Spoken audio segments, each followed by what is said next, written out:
This is the AIPER Scuba X1 cordless robotic pool cleaner. And let me tell you, it looks pretty sleek just sitting poolside. It's got a low-profile, solid gray body with those chunky caterpillar tracks underneath. From my experience, just its overall design makes it feel pretty futuristic and sturdy. The weight surprised me. It's about 24 pounds dry, so it's not too much to move around, but you can definitely feel that there's a lot of tech inside. So let's get right to my experience using the Scuba X1. When I first took it out of the box, I have to admit I was a little bit nervous about whether it would be easy to set up. I'm not some pool tech expert, but AIPER made it pretty plug and play. There's no tricky assembly process. I just hooked up the wireless charging dock, charged up the cleaner, and downloaded the AIPER app. It's a simple process. You basically place the robot on the dock and wait until it's charged. Wireless charging is one of those key features I ended up really loving. It just feels nice being able to set it down after cleaning, rather than fumbling with cords and plugs. Using the app was a new experience for me with pool gadgets. But the AIPER app is pretty straightforward. I could choose what mode I wanted, like if I just wanted to clean the floor or needed a serious waterline scrubbing. The cleaner itself has multiple modes. I think they call it 4+1 cleaning modes. It sounds fancy, but what it really means is you're covered whether you need quick maintenance or a detailed pool clean. I spent some time testing the different modes, and honestly, for my regular pool size, the all-in-one cleaning mode worked best. Talking about performance, here's where the Scuba X1 stands out for me. The suction power is no joke. They say it's up to 6,600 gallons per hour, which is impressive. What that means is, this robot really sucks up the fine sand and small dirt that always seems to settle at the bottom. There are two main jets, and you actually see it pushing water as it glides across the pool. For those unfamiliar, jets are what help it climb walls and keep its grip on slippery surfaces. I was skeptical whether it would really make a difference, but after seeing the dirt and grime caught in the filter after a session, I get it. About cleaning, this robot does cover most of the pool floor and walls very effectively. The tracks give it solid movement, even on tiles. I have to point out though, just from my personal use, it sometimes missed small spots on the floor, especially around the pool steps and corners. But usually it comes back on a second or third pass and catches what it might have missed earlier. It never really got up on the steps completely, probably because of the size and shape, but it handles the main surfaces really well. Waterline cleaning is another key feature where the X1 shines. The so-called Waveline 2.0 technology lets it scrub right at the edge where water meets the pool wall.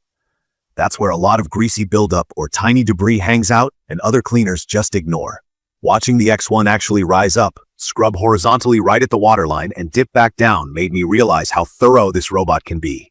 Pools get a ring at that level, especially if you deal with sunscreen or lots of leaves, and this robot does the heavy work for you. Another thing people care about, and I was curious too, is filter performance and maintenance. The Scuba X1 comes with a multi-layer filter system.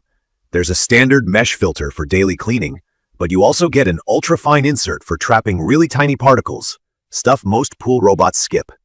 If you've ever battled greenish pool water or pollen, this makes a real difference. However, here I ran into my only consistent annoyance: cleaning out the filter. The latch can be finicky. When you add the ultra-fine filter inside, it's even trickier to open. It's not a total deal breaker, but it did take me a few tries to find a clean way to empty it without spraying debris everywhere. I'd recommend being careful here, especially if you're not a fan of messy jobs. Let's talk battery and charging. The manufacturer says up to 3 hours of cleaning per charge, and in my case, it actually got close to that every time. On a full charge, I ran it in the all-in-one mode and hit that 2.5 to 3 hour mark repeatedly. I guess if you stick to just the floor cleaning mode, you might get a bit more out of it, but wall and waterline scrubbing use up more power. Recharging takes around 4 hours, but since it just sits on the charging dock, it isn't a hassle, especially if you run it overnight. When it comes to emptying the robot after cleaning, if you leave the X1 in the pool after it finishes a cycle, it floats up and parks itself at the edge. This is a feature they call smart waterline parking. It definitely makes pulling it out easier, especially since lifting a waterlogged unit can be heavy. There's also a handle, and you can use the included hook, so you're not straining yourself trying to fish it out. There's an optional accessory called the Hydrocom Pro, a communication buoy for in-water control, but to be honest, I haven't personally tried that yet. From what I've heard, It lets you change the cleaning mode or call the robot back to the surface, but you can't actually steer it in real time, which sounds like a little bit of a missed opportunity. Some quick points about my user experience. Overall, the Scuba X1 is easy to set up and operate. Pairing with the app is quick, and the controls are simple, even for someone who isn't tech-savvy. The only part that takes getting used to is filter maintenance, like I mentioned earlier. As a cordless design, not having any cables is a huge plus. No one likes tripping over a long floating cord in their pool. Now for some of the things that didn't totally work for me. The main strength of this robot is picking up fine debris. Stuff like sand, pollen, and small algae are no problem. But if you have lots of big leaves or chunks, sometimes the Scuba X1 just pushes it around or misses it. It's not a leaf vacuum, and that's something to keep in mind. Also, when the filter is full and you take the robot out, if you're not careful, sometimes a little bit of what you just cleaned can spill back in the pool. It's mildly annoying, but not a deal breaker, as long as you empty the basket right away. Speaking of weight, once it's full of water and junk, it gets heavy. That's just a reality with any pool robot, but just something to remember if you want to avoid a struggle lifting it out. Honestly, AIPER does sell a wheeled caddy as an accessory, and for some people, that could be worth it, especially if you need to store it in a pool house some distance from the water. In my opinion, the Scuba X1's strongest features are its cleaning performance on fine debris, the Waterline scrubbing action, and the convenience of the wireless dock.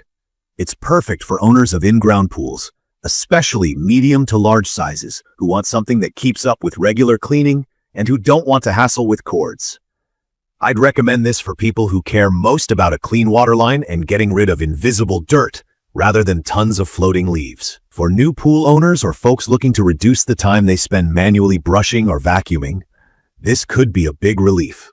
In conclusion, the AIPER Scuba X1 cordless robotic pool cleaner has made my routine a lot more hassle-free. It's not flawless, and I do wish filter cleaning was a little easier, or that it dealt better with big leaves. But given all the features like smart navigation, strong suction, customization with the app, and the wireless charging dock, it definitely does what it says on the box. If you're thinking about investing in a premium pool cleaner and find this one on sale, it's a solid choice for keeping that pool sparkling with minimal effort. I will post full information about the AIPER Scuba X1 cordless robotic pool cleaner in the comments section. See you in the following videos.